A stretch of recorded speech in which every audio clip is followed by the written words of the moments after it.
kutupatia nafasi, hasa mimi niliye sijakuja hapa kwa muda mrefu.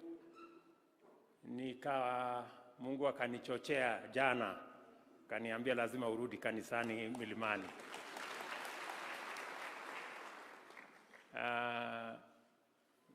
Mke wangu Mama Recho alikuwa ameniuliza tuende kanisa kule kule Mogotio, lakini Mungu alinichochea sana nikuje hapa kanisani, na nimeona kulikuwa na sababu. Kwa sababu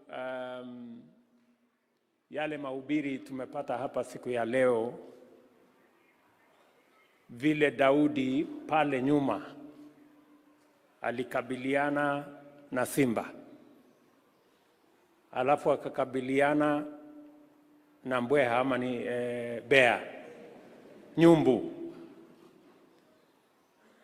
Kama ingekuwa kawaida, angekuwa baada ya kukabiliana na simba angekuwa anafurahi ya kwamba amemaliza kazi, lakini kumbe kulikuwa bado Goliath ako mbele anamngojea.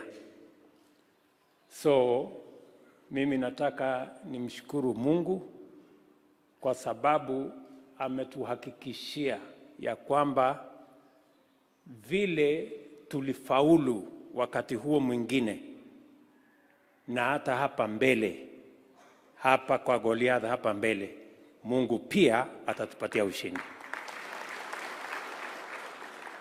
Na ndio nataka niseme bila kusita, niwaambie ndugu zangu wa Kenya, pale tumekuwa na changamoto na tumekuwa ni taifa ambayo inamcha Mungu, na katika kumcha Mungu, Mungu ametutoa katika hatua moja akatufikisha hatua ingine.